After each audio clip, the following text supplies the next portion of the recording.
grand plaisir de vous avoir et de vous voir. On va parler aujourd'hui formation des électriciens pour anticiper les enjeux en 2025 et vous allez voir qu'ils sont nombreux et ils sont importants. Ça va être cette thématique. Allez, un premier chiffre et puis après on va faire un tour de table de présentation, mais je voulais vous donner un premier chiffre. Est-ce que vous savez, chers conférenciers ou cher public, hein, vous qui êtes avec nous derrière votre écran, ce que ça représente, ce chiffre-là? Est-ce qu'il y a quelqu'un qui est capable de le dire? Alors, vous allez peut-être me dire que c'est pas le bon, mais ben, c'est la part de l'électricité dans la consommation finale d'énergie en 2021. Mais on va en reparler puisque ça va être en partie le sujet. Commençons par un petit tour de table, si vous voulez bien, de présentation. Christophe, peut-être présentez-vous, qui vous Oui, êtes et qui donc vous Christophe représentez. Lepelletier. Donc, je suis directeur de développement commercial et communication pour Formapelec, organisme de formation spécialisé en génie électrique. Merci Christophe. Et cette conférence est co-organisée avec Formapelec. Un grand plaisir depuis des années de travailler ensemble pour accompagner les électriciens en sensibilisation sur leur filière. Ensuite, Laurent. Laurent Deschamps, Société 2B, entreprise d'électricité générale depuis 1970 et spécialisée dans l'IRVE, on va dire, depuis 2017-2018. Merci Laurent. Donc vous serez l'électricien, témoin, l'homme de terrain.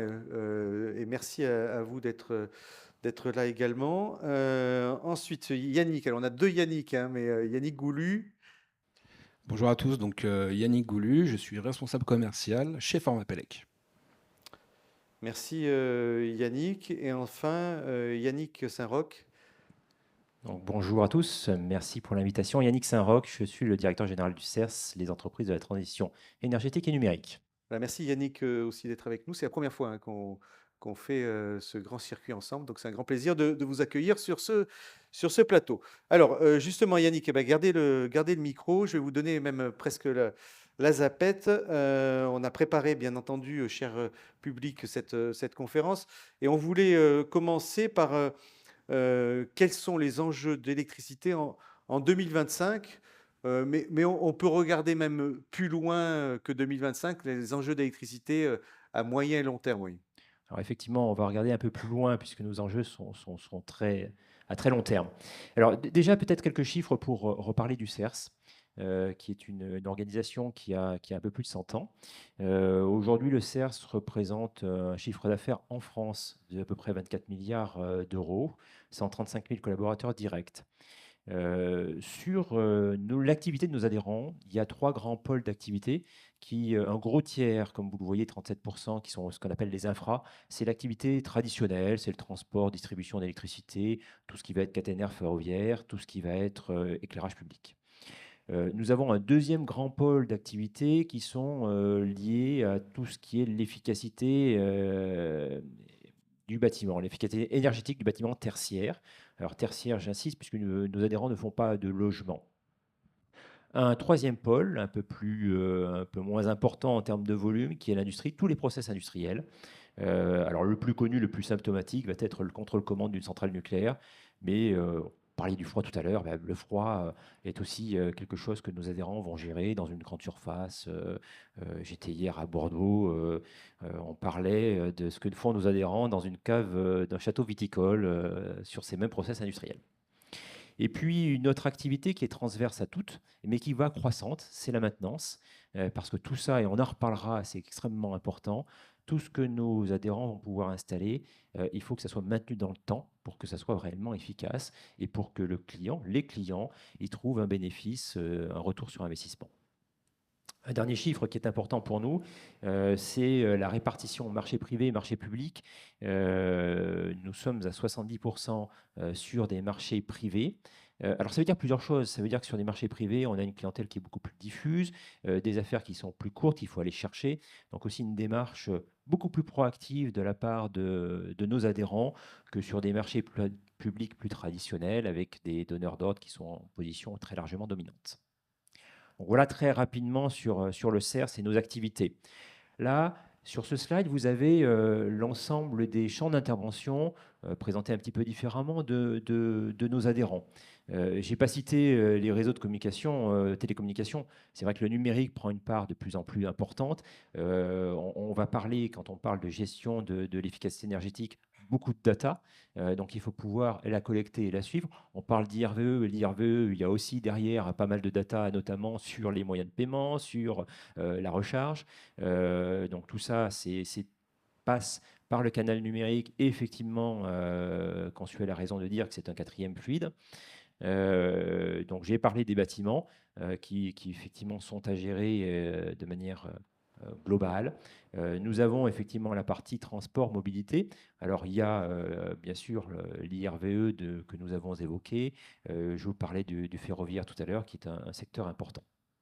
Et puis, les process industriels, j'en ai déjà parlé. Donc là, l'efficacité à rechercher sur l'industrie. Je rappelle que dans les gros consommateurs d'énergie en France, vous avez d'abord les transports, ensuite le bâtiment, et après, en troisième position, l'industrie. Donc vous avez aussi les champs d'activité du CERS qui sont représentés sur ces secteurs consommateurs.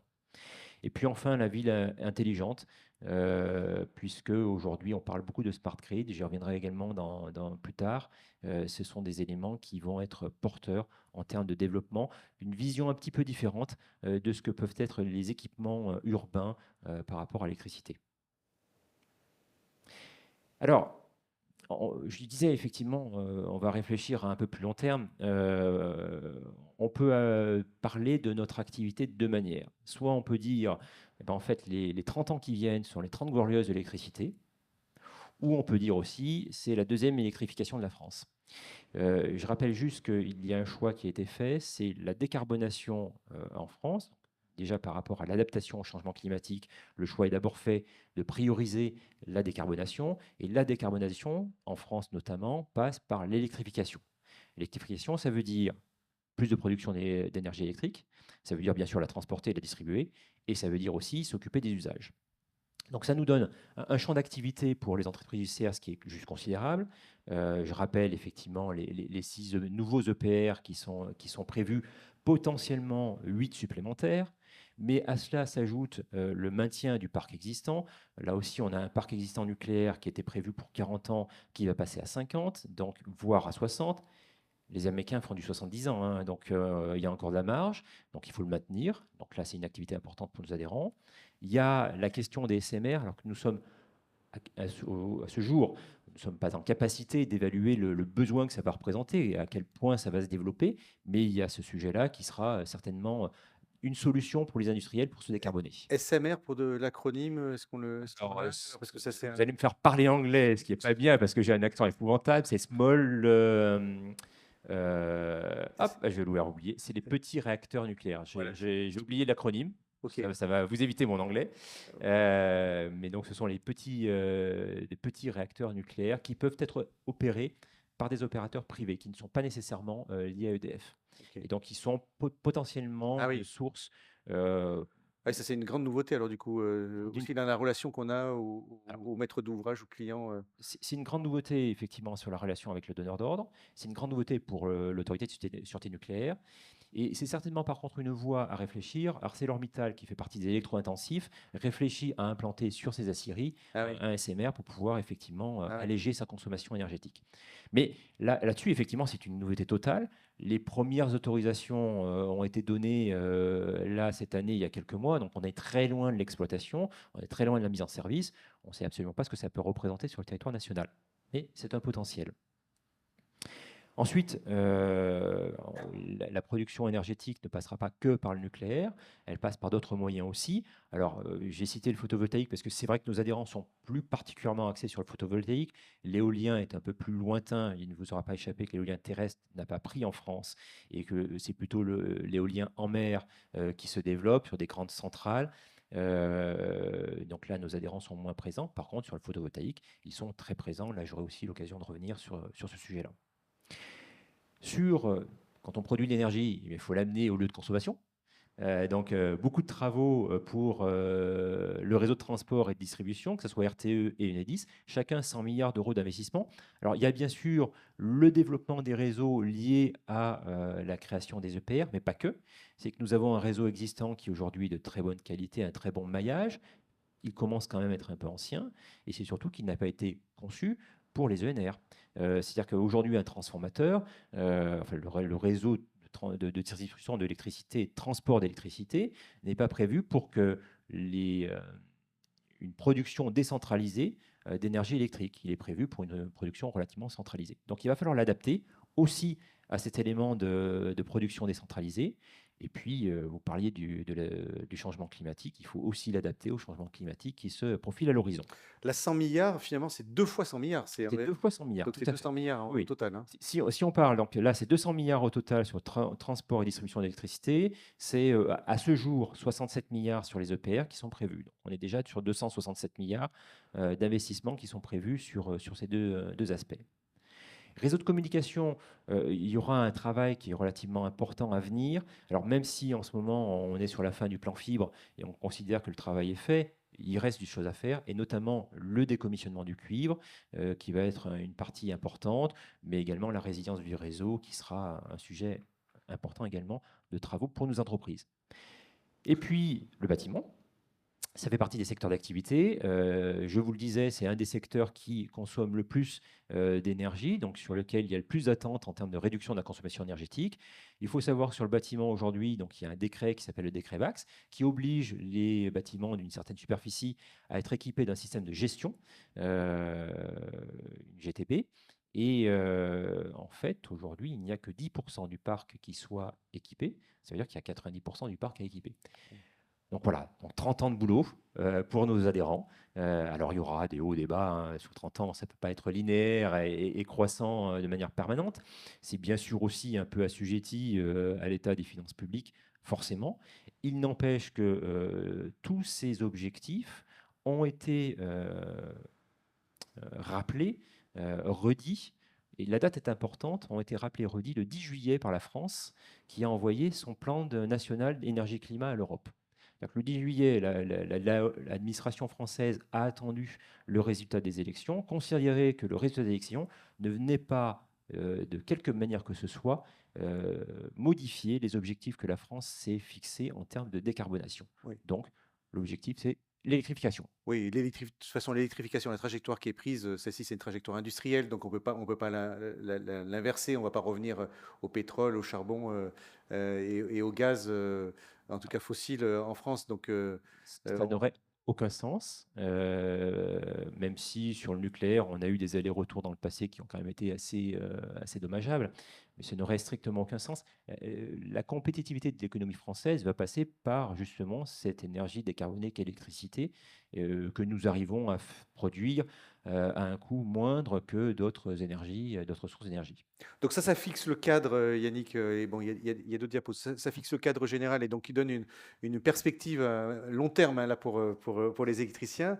Je vous laisse. Oui, alors je voulais faire un focus sur un enjeu qui aujourd'hui va devenir de plus en plus prégnant, qui est l'enjeu des smart grids. C'est peut-être la nouveauté la plus importante dans le paysage que je vous ai dessiné tout à l'heure. Le paysage que je vous ai dessiné, ce sont des accroissements d'investissement. Là, c'est une manière de réfléchir la production et la consommation et la circulation de l'énergie un petit peu différente. Donc ça veut dire s'adapter et ça nécessite pour cela d'être au plus proche des besoins des clients, comprendre quel est le besoin, savoir où sont les producteurs d'énergie, on peut avoir d'autoconsommation, savoir quelles sont les consommations actuelles, à venir. Donc on va intégrer l'IRVE. Un bâtiment a plein de sources de consommation. Ça va être le contrôle d'accès, ça va être la vidéosurveillance, ça va être la climatisation, etc., etc. Il y a beaucoup de choses.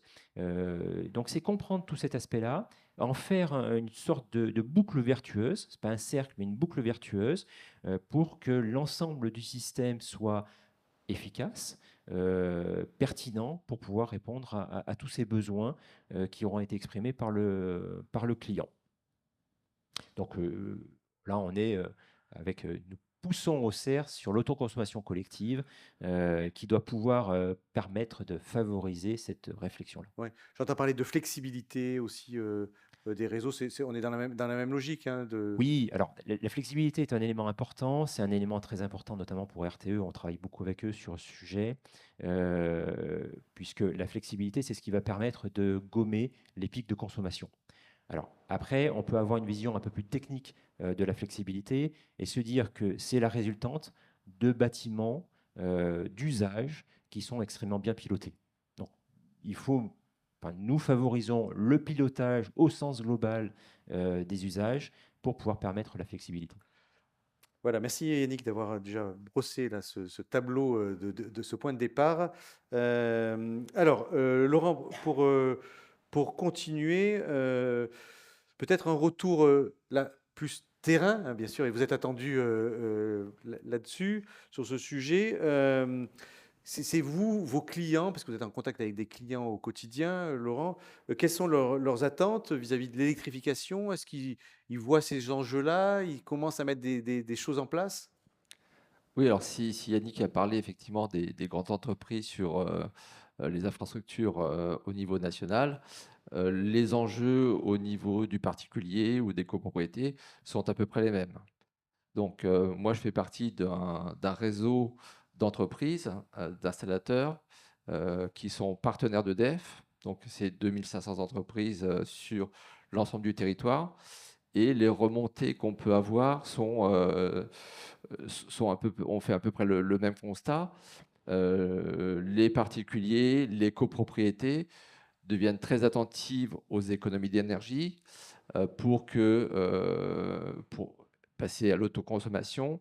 Enfin, voilà, tout le monde est en train de prendre ce virage de l'écologie ou la sobriété énergétique.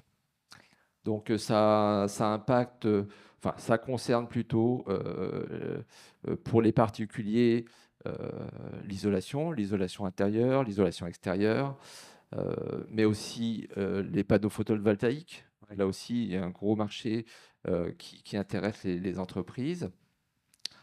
L'IRVE, alors l'IRVE, pour nous, c'est dans le langage courant, mais c'est une infrastructure de recharge pour véhicules électriques.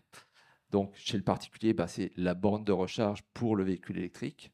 Le remplacement des chaudières fuel par des systèmes plus économiques de pompe à chaleur, RO, OO, RR, là aussi qui sont générateurs d'économies pour le particulier.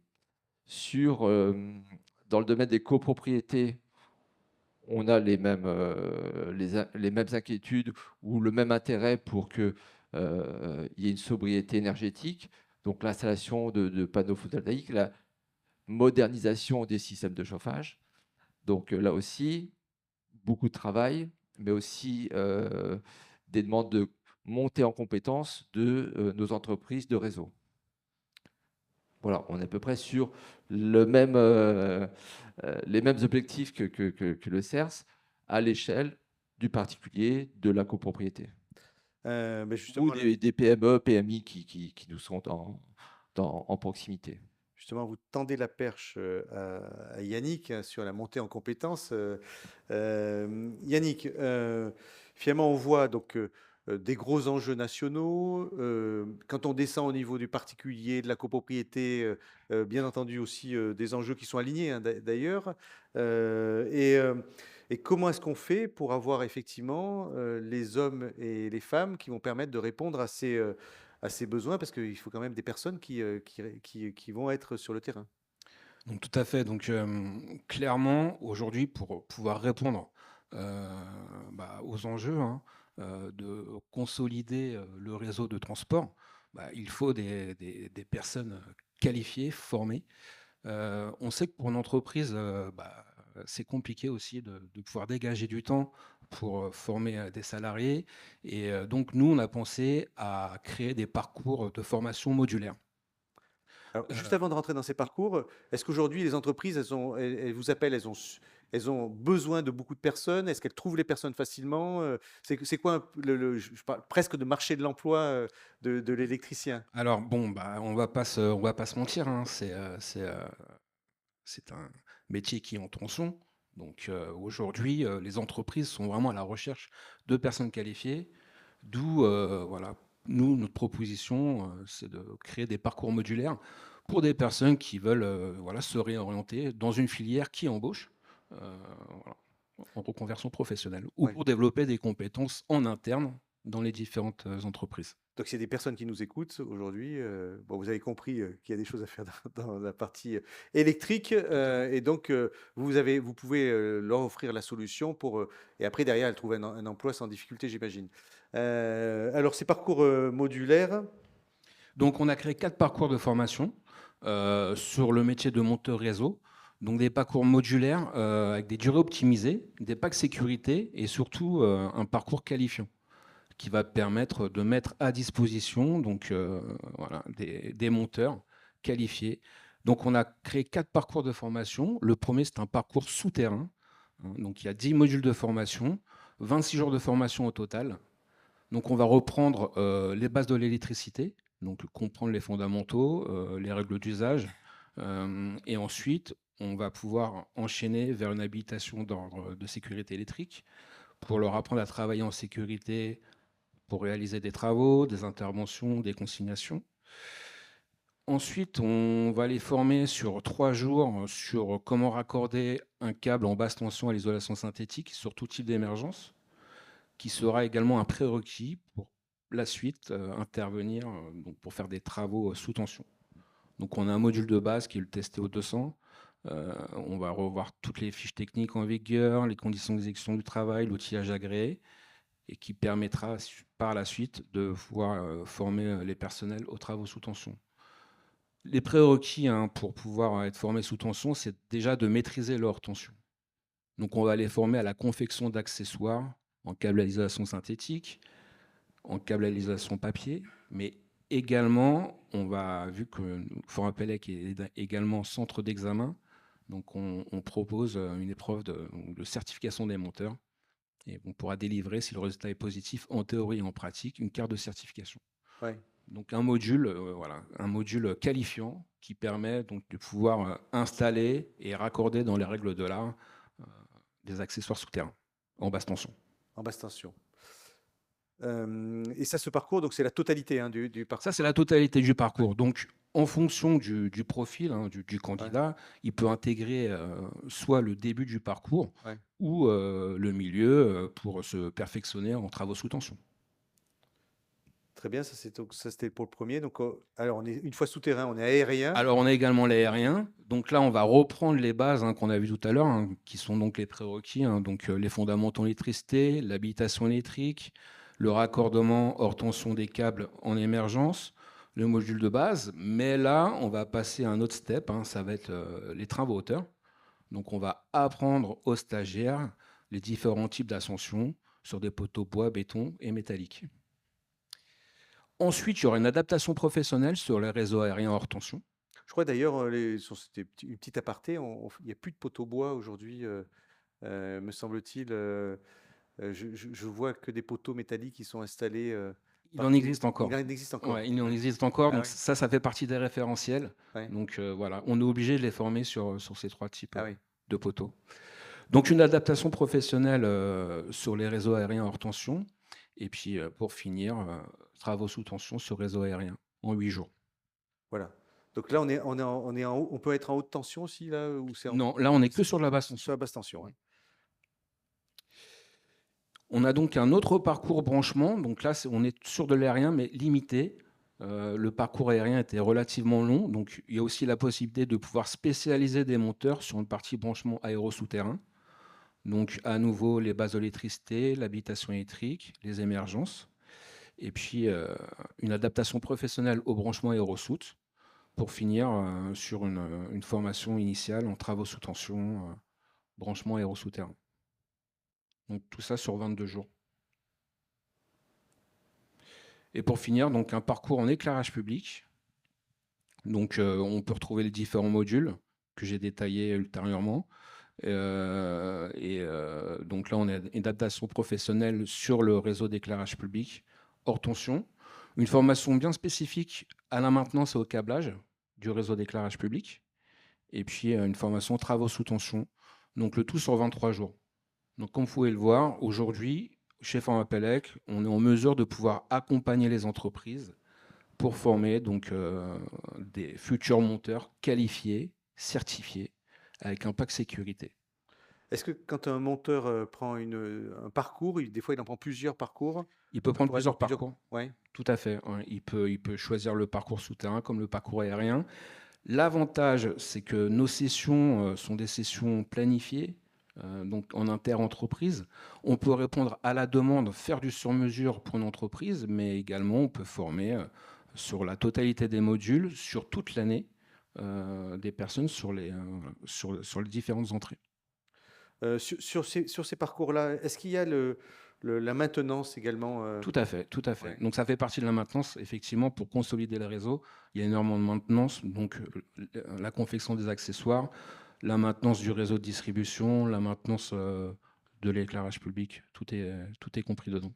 Alors justement, Yannick, donc le deuxième Yannick, merci Yannick Goulu pour cette présentation, là, ces parcours. Vous aurez le détail, hein, c'est écrit un peu petit, cher public, donc on vous enverra les présentations en fin de conférence, comme ça vous aurez le détail de ces différents parcours.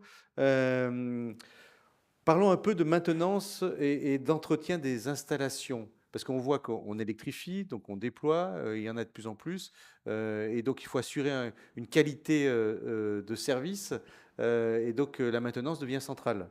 Oui, tout à fait. Alors, juste avant d'arriver sur ce point-là, je reviens sur une question que vous avez posée, une question importante sur les besoins des entreprises en termes de recrutement. Nous, on estime que la profession va avoir besoin par an, sur les 5 années qui viennent, de recruter 50 000 personnes par an. 250 000 sur 5 ans. Quand je dis recrutement, c'est création de postes, c'est remplacement des départs à la retraite et c'est le turnover. Donc 50 000, oui, il y a des besoins, je confirme. Voilà, ça c'est que sur le côté de vos entreprises. Non, c'est l'ensemble de la profession. Donc, Ouais. sur aujourd'hui à peu près 350 000, on considère que la profession dans son ensemble, c'est 350 000 collaborateurs. Ouais. Et donc, sur ces 350 000, il y a un besoin de 50 000 Oui, donc c'est recrutements. colossal. Ouais. Oui, tout à fait. Alors, effectivement, la maintenance, je le disais tout à l'heure, j'insiste vraiment, c'est ce qui va permettre d'abord, de sécuriser les clients, quels qu'ils soient, hein, que ce soit des clients effectivement particuliers, entreprises. Et donc, cette sécurisation, c'est la confiance qui est nécessaire pour aller vers l'électrification, puisqu'aujourd'hui, il faut que nous puissions accélérer sur l'électrification des usages. Et il y a un très bon exemple qui sont les IRVE.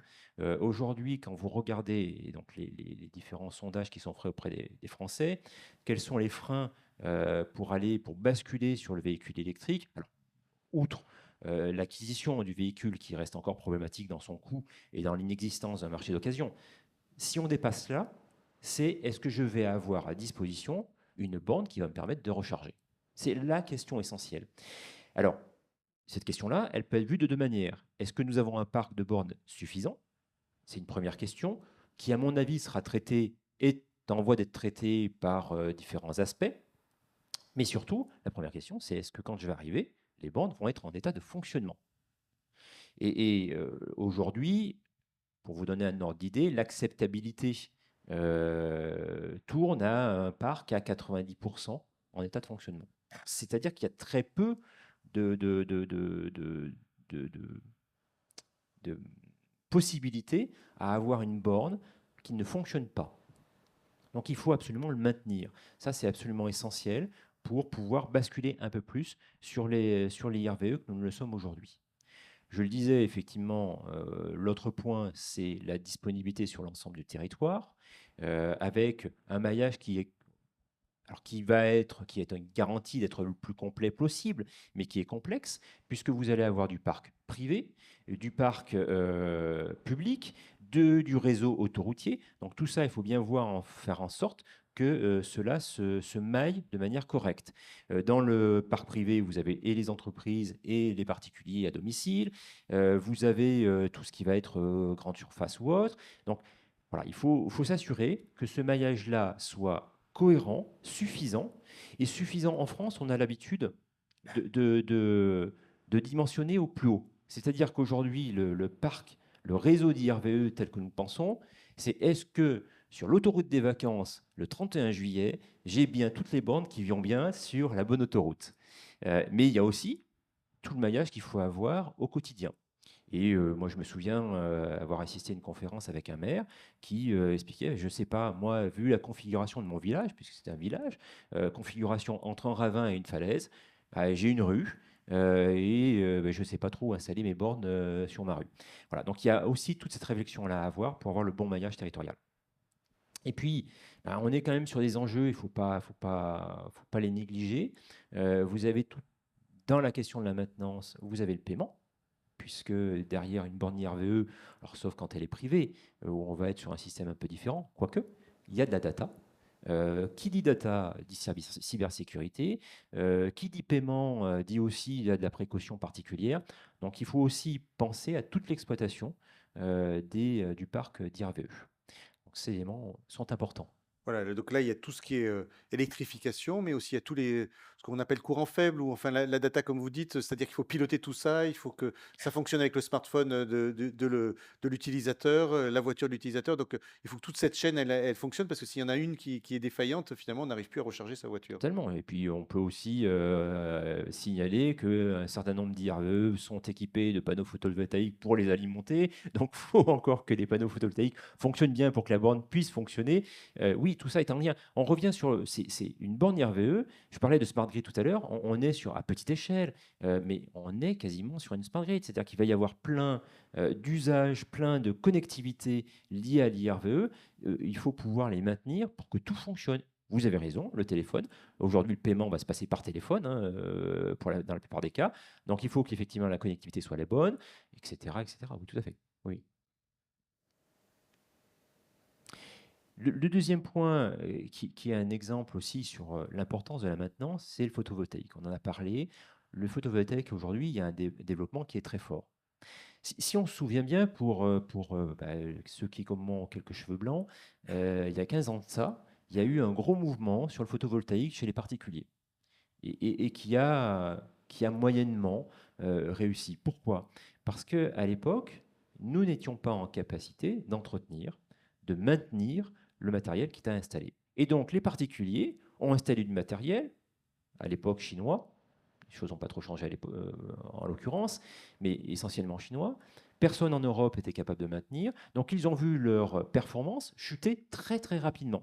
Et donc, se retrouver avec des équipements qu'ils avaient payés cher, qu'ils n'ont pas pu amortir dans le temps par l'efficacité. Eh bien, aujourd'hui, 15 ans après, il faut être clair, il faut se préparer à ne pas reproduire cette même chose. Alors, là-dessus, les choses sont plutôt bien engagées, puisque je passe déjà au dernier point, mais notamment nos adhérents vont s'engager, alors pas avec le particulier, je le rappelle que nos adhérents travaillent en B2B, mais vont s'engager à des obligations de résultat sur la performance du parc photovoltaïque. Si vous engagez sur du résultat, et on arrive sur certains contrats à des taux très très forts, très élevés, la marge de manœuvre est très faible. Donc si vous vous engagez sur des résultats et que vous ne maintenez pas le matériel, vous allez prendre des pénalités. C'est pas possible, oui. C'est pas possible. Donc nécessairement, ça veut dire de la maintenance pour pouvoir effectivement assurer l'engagement qu'ont pris les entreprises vis-à-vis de leurs clients sur une obligation de résultat. Est-ce que ça existe, cette obligation de résultat sur les IRVE aussi de la même manière quand vos entreprises déploient des réseaux IRVE? Est-ce qu'on leur oblige en disant, voilà, il faut qu'il y ait 95% des bornes Alors, qui c'est une fonctionnent tout le bonne temps? question, j'ai pas la réponse là Vous savez comme pas comme ça. ça, oui. Ouais. Laurent, peut-être? Disons que les opérateurs sont vigilants à ce que les bornes qui supervisent Ouais. soient aux alentours de 90% disponibles au minimum. Ouais. La maintenance est encore un gros sujet. Ouais. 10%, au 90%, ça paraît être un bon résultat, mais un automobiliste qui arrive sur une borne qui ne fonctionne pas, il va faire du bruit. Donc les 10% où effectivement l'automobiliste qui arrive sur une borne qui ne fonctionne pas, il va se répandre sur les réseaux sociaux, il va en parler. Donc, ça fait beaucoup de bruit, effectivement, pour le petit nombre qui se retrouve dans une borne qui ne fonctionne pas. Mais à nous aussi, professionnels, de nous améliorer pour qu'effectivement, on soit plutôt proche des 98-99% que des 90%. Cette obligation de résultat, là, j'en profite là, pour répondre en écho, et puis je vais vous redonner la parole, Yannick, mais cette obligation de résultat sur la partie photovoltaïque, vous l'avez aussi sur le marché plus de particuliers ou de copropriétés qui vous oblige à... Alors, on n'a pas un engagement contractuel comme pourraient l'avoir des professionnels, mais néanmoins, le particulier, on s'engage sur une étude et sur un retour sur investissement, même si ça dépend de l'ensoleillement, même si ça dépend de pas mal de choses, mais au moins que les installations soient maintenues, entretenues, pour que le particulier s'y retrouve. Oui. Il ne faut pas qu'on se retrouve, comme 10 ans en arrière, avec des contre-performances. Là, on tue le marché. Oui. Donc les particuliers sont sensibles aujourd'hui à la maintenance, c'est-à-dire qu'ils veulent que ça fonctionne dans la... On est sensible pour eux. Oui. Yannick, alors pour revenir sur ce que vous disiez, oui, sur la maintenance, on parlait également de maintenance quand on avait préparé cette conférence sur la partie tertiaire, sur lequel effectivement, là on est plus dans le bâtiment, hein, dans les bâtiments tertiaires. Aujourd'hui, ça devient un enjeu central. Oui, tout à fait. Je disais un chiffre tout à l'heure, 10% des bâtiments obligés à une GTB sont équipés. Malheureusement, sur les 10% équipés, quasiment aucun n'a prévu, enfin quasiment aucun, j'exagère, mais très peu ont prévu dans le contrat d'installation un contrat de maintenance. Donc, on revient toujours à la même chose. Si vous avez une installation qui n'est pas maintenue dans le temps, forcément, elle va perdre en performance. Quand on parle de GTB, ça veut dire quoi? Ça veut dire qu'à un moment donné, vous allez prévoir dans un bâtiment tertiaire, ce bâtiment, il est prévu pour accueillir tant de personnes. À cet étage-là, il y aura tant de personnes. Là-dessus, si vous mettez du télétravail, forcément, il n'y aura plus le même nombre de personnes. Ça veut dire que vous n'avez plus forcément les mêmes besoins en termes de chauffage, pas forcément les mêmes besoins en termes d'éclairage. Donc il faut revoir tout ça de manière assez régulière. Vous avez des pratiques individuelles, qu'on peut tous avoir, hein. C'est à un moment donné, j'ai un peu froid, il arrive parfois que vous avez une bouche d'aération qui soit fermée, qui soit bouchée par un tricot, par ce que vous voulez. Donc tout ça, ça doit être maintenu, il faut être présent sur le site, il faut accompagner et le propriétaire du site et l'occupant du site pour que tout ça soit périn dans le temps et ne soit pas simplement un investissement sans lendemain. Parce que on est sur des retours d'investissement qui sont relativement courts aujourd'hui. Vu le prix de l'énergie, on peut aller sur un retour d'investissement qui a moins de 10 ans. Mais il faut quand même les tenir, les 10 ans. Donc il faut effectivement maintenir tout ça. Christophe, alors pour continuer, là, on a vu effectivement, j'avais envie de vous avez les micros, c'était la zapette. C'était, on voit que la maintenance est centrale, hein, aussi, c'est une nouvelle culture aussi, peut-être de la part des électriciens et des entreprises. Oui, alors effectivement, ces dernières années, notamment sur les IRVE, on a formé énormément, je dirais, d'installateurs. Donc pour l'installation des bornes IRVE, ça a été bien cadré avec des qualifications. Donc depuis le déploiement des bornes IRVE, la formation a été consacrée, j'insiste, sur l'installation. Aujourd'hui, le réseau, il est construit, le réseau, il fonctionne. Et parfois, on le voit, 10%, c'est vrai que ça paraît pas énorme, mais vu le nombre de bornes, ça fait quand même beaucoup de bornes hors service. Et ça, c'est pas tolérable. Donc là, on arrive dans une deuxième phase sur ce marché qui est quand même bien mûr, c'est sur la maintenance. Donc on va voir, hein, au travers des slides suivants, que des qualifications liées à la maintenance sont mises en place. Pour le photovoltaïque, je dirais qu'on n'est pas encore à un niveau de maturité comparable à l'IRVE, mais on propose évidemment non seulement des formations à l'installation, mais à la maintenance, puisque là, les niveaux de performance vont très rapidement se dégrader si les installations photovoltaïques ne sont pas maintenues. Voilà. Au niveau des nouveautés à venir, et notamment pour 2025, une nouveauté majeure pour les électriciens. La norme NFC 1500, qui est vraiment la Bible des électriciens, relative à la conception des installations électriques basse tension, est revue avec une nouvelle philosophie. Avant, vous aviez un pavé, une norme, NFC 1500 avec des amendements. Aujourd'hui, vous avez 21 normes. C'est pour ça qu'on l'appelle NFC 1500 série. C'est qu'il y a 21 normes, mais qui ont l'avantage de traiter, par exemple, d'un sujet, des IRVE. Donc, vous avez une série sur les IRVE. Donc, ça va avoir un impact, clairement, sur la conception des installations. Moi, ce qui m'a marqué aussi dans cette nouvelle norme, c'est le classement des câbles. Ça, c'est vraiment très, très important, le type de câble qui va être choisi pour réaliser une installation. Donc nous, on a déjà commencé à mettre à jour notre support puisqu'on fait une formation, on anime une formation sur la conception des installations électriques basse tension et évidemment notre référentiel est la NFC 1500. Donc aujourd'hui, elle peut, je dirais, d'une manière volontaire, être mise en application dès aujourd'hui puisqu'elle est sortie le 23 août. L'obligation a été déportée à une année, c'est-à-dire qu'elle va être vraiment obligatoire à partir de septembre 2025. Donc dans le plan formation, il est vraiment important de prévoir cette mise à jour pour les électriciens sur les grandes nouveautés de cette norme NFC 1500.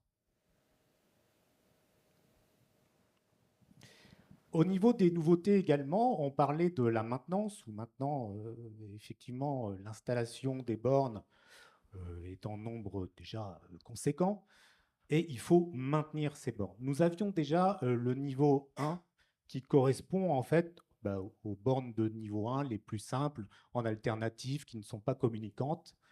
Cette formation était déjà avec l'agrément Qualifelec.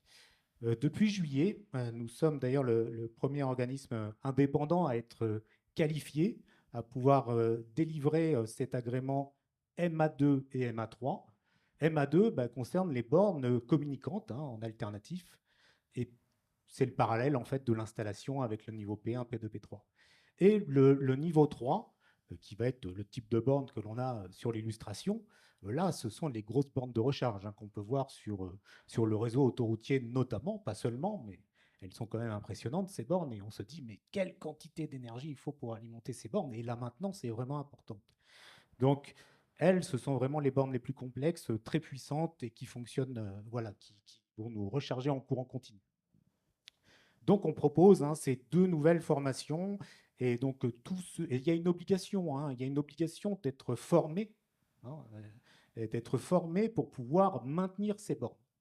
On ne veut pas effectivement répéter les erreurs qu'on a pu connaître, notamment sur le photovoltaïque il y a 15 ans. Et ça a été bien bordé dès le début sur l'IRVE, et ça continue avec la maintenance, avec des niveaux de qualification. Oui, Même chose, dès la conception, dès l'étude. Là maintenant, ça ne se fait plus par hasard. Maintenant, on se forme, on est qualifié, Exactement. Et donc on fait une maintenance. Exactement. Et une maintenance adaptée, je dirais, à notre marché.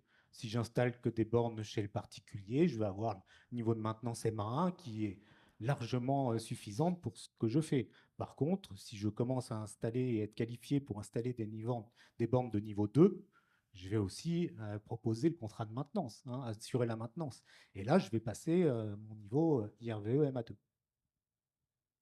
Donc j'insiste aussi sur la phase étude, qui est aussi une obligation en fonction du nombre de places. On n'installe pas une borne IRVE comme ça, on tire un câble depuis le TGBT. Non, il y a une phase étude en fonction du nombre de places qui est obligatoire. Donc on a aussi le stage étude ou appelé conception. Exploitation et maintenance. Effectivement, on a parlé de la production, on a parlé de la distribution. Et pour les industries, pour les entreprises, elles ont aussi très souvent à leur charge, dans leur maintenance, le poste de transformation. Lorsqu'elles ont une alimentation, par exemple, en 20 000 volts, c'est une entreprise un peu conséquente, eh bien, elle n'a pas une alimentation simple en 400 volts comme on peut avoir dans des petits bâtiments de bureaux, par exemple. Elle va avoir à gérer son propre poste de transformation.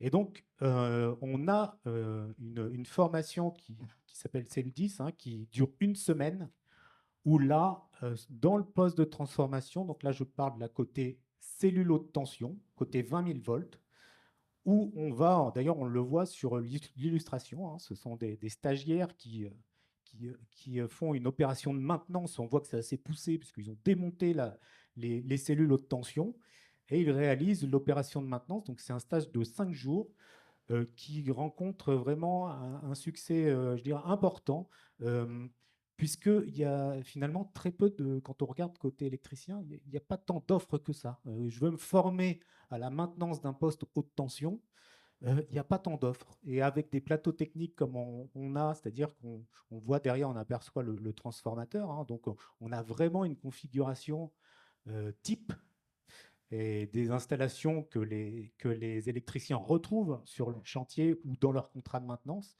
Et là, ils apprennent vraiment en sécurité à maintenir un poste haute tension. À l'image de ce qu'a présenté Yannick sur les parcours pour les monteurs réseau, on a encore des besoins. Il faut savoir qu'on l'a dit, le réseau fibre optique est maintenant installé. Là aussi, on va basculer sur la partie maintenance du réseau. Bien sûr. Ça, c'est aussi très important à signaler. Et nous, les demandes qu'on va avoir aussi en fibre optique aujourd'hui vont être plus importantes sur comment maintenir un réseau fibre optique que sur l'installation même du réseau. Donc, on a par exemple des mesures de réflectométrie. Voilà, donc ça, c'est des choses que l'on fait pour, ou même des campagnes d'audit d'installation photovoltaïque, la recette. En tous les cas, la partie maintenance est très importante. Mais ce qu'il faut voir, c'est qu'on a aussi pas mal de monde, de raccordeurs FTTH qui vont se reconvertir, qui ont peut-être une base en électricité, mais qui aujourd'hui cherchent à se reconvertir, puisque l'installation photovoltaïque, fibre optique, pardon, Ouais. c'est derrière nous. Eh bien aujourd'hui, les marchés intéressants sont l'IRVE et le photovoltaïque. Et aujourd'hui, on forme toujours quand même des installateurs, mais on leur propose un parcours modulaire. En fonction de leurs connaissances en électricité, soit ils vont juste faire un petit rappel pour avoir les connaissances, s'assurer qu'ils disposent des connaissances de base pour pouvoir installer des bornes photovoltaïques. Si on a besoin d'une formation un peu plus poussée en électricité, là, ce n'est pas un stage de 3 jours qu'on va avoir, mais c'est un stage de 8 jours. Très orienté pratique, avec toutes les installations sur les plateaux pédagogiques que nous avons.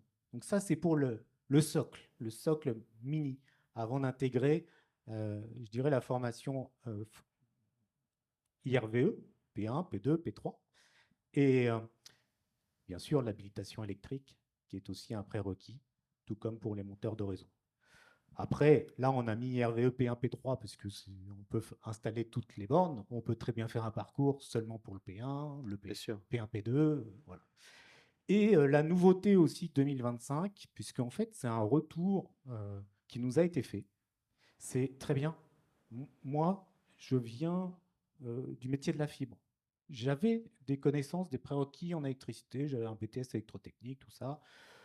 J'ai pas eu de difficulté à obtenir mon niveau P1, P2. Par contre, quand je suis arrivé sur le chantier, j'étais un peu perdu. Et donc là, ce qu'on va proposer, et ce qu'on propose déjà à nos stagiaires, c'est un stage vraiment très concret.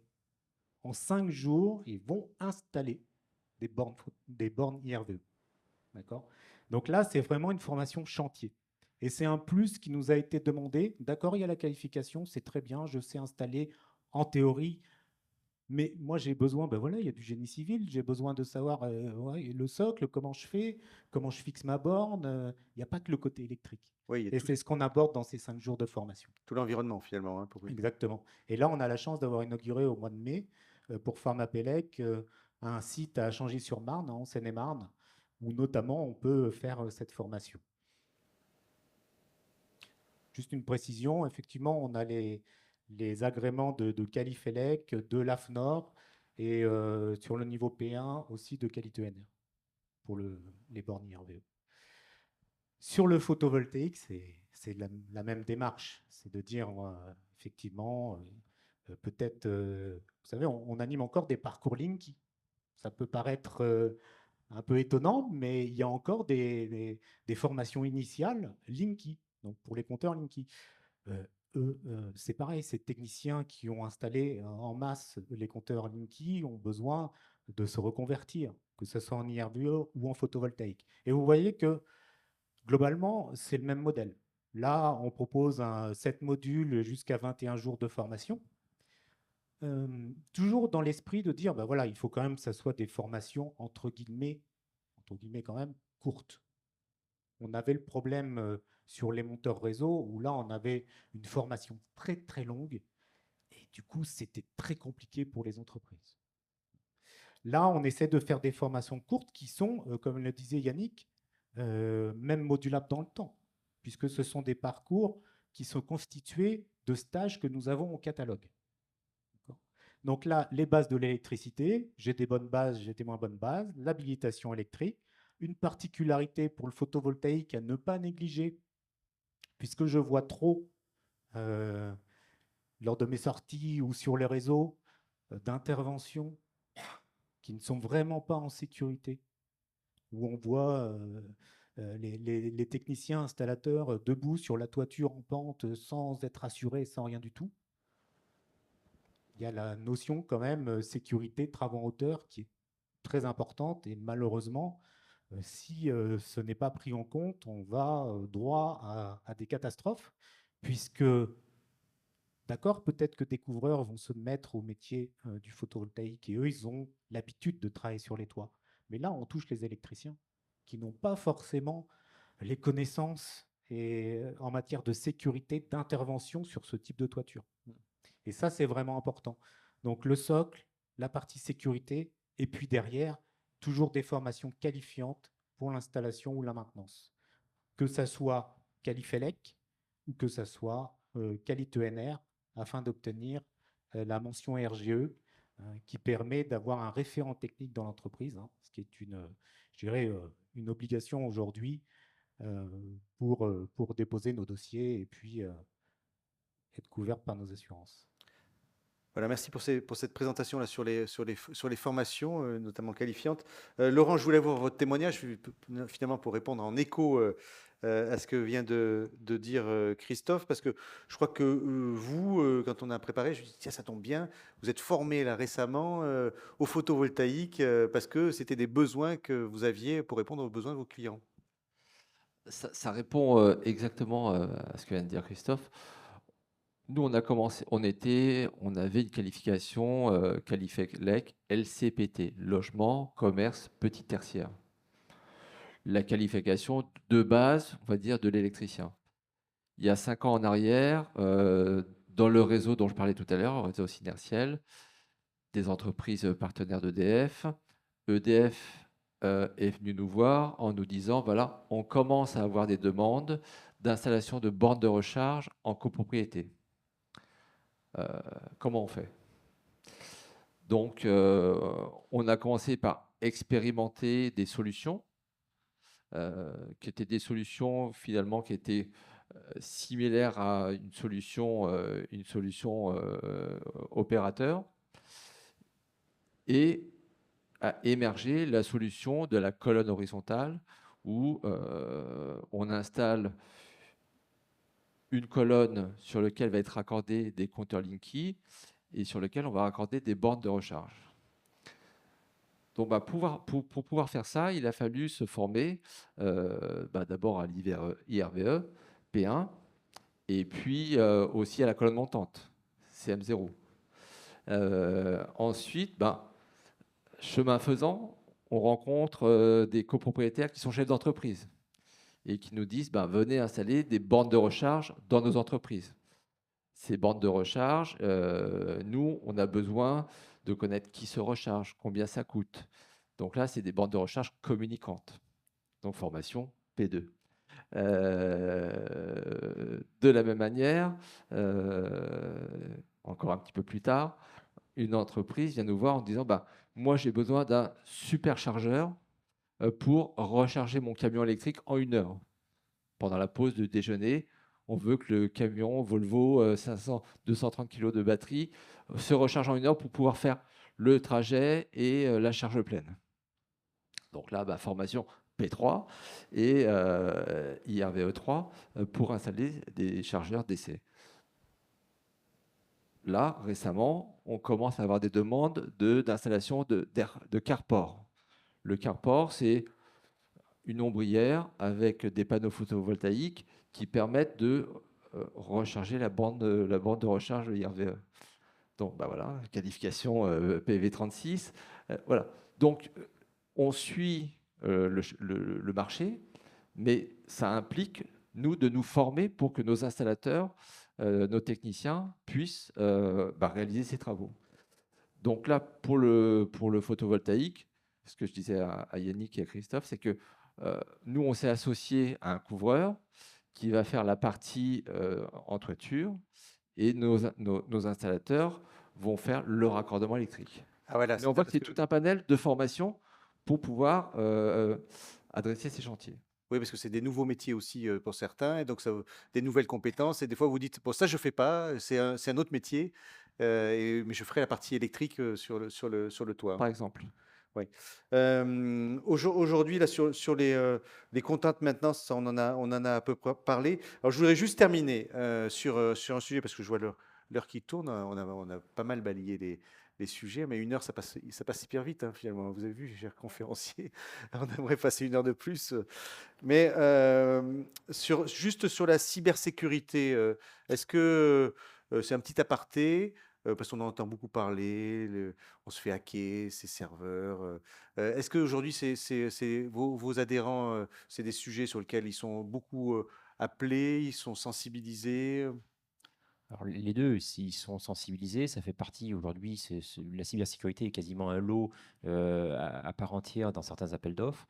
C'est certain, quand on parle de data, je parlais de la contrôle-commande d'une centrale nucléaire, nos adhérents interviennent sur un hôpital, c'est avant tout de l'électricité. C'est la gestion d'un hôpital, c'est d'abord et avant tout de l'électricité. Il y a aussi tous les data centers qui sont un phénomène d'activité aujourd'hui extrêmement fort pour nos adhérents. Donc voilà, la data, elle est partout. Et bien sûr, donc quand on parle data, il y a de la cybersécurité derrière. C'est un sujet qui devient de plus en plus important. Oui, Format Pélec, pour le mot de la fin là, sur la cybersécurité. Oui, effectivement, c'est un des enjeux actuels et à venir et qui va être vraiment de plus en plus important.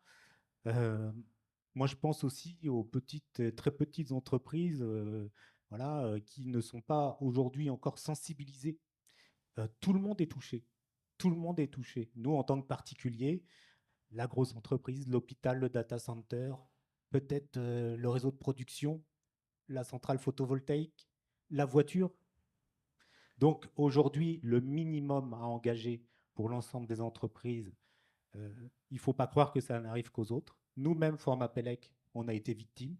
Ce qu'il faut savoir, heureusement, on a été sensibilisés et on a été, je dirais, prévenus de toutes les tactiques en fait qui existent en matière d'agression, d'accord? Et comment réagir. Ça, c'est vraiment la base. Donc moi, je dirais en tous les cas, en dernier mot, c'est que tout le monde soit sensibilisé aux différentes attaques, maîtrise les différentes attaques et sache comment réagir dans l'entreprise. Oui. Christophe, je crois qu'il y a le catalogue qui est en ligne là, pour finir, hein. On peut le retrouver sur le nouveau site internet. Voilà, sur le nouveau site internet qui a été mis en ligne hier. Ouais. Donc tout nouveau, tout beau. On est très content, très fiers et voilà de ce nouveau site internet et vous pouvez le télécharger effectivement www.formapelec.fr et il sera joint également à la présentation. Voilà. Merci. Merci à vous tous. On peut les applaudir, chers conférenciers.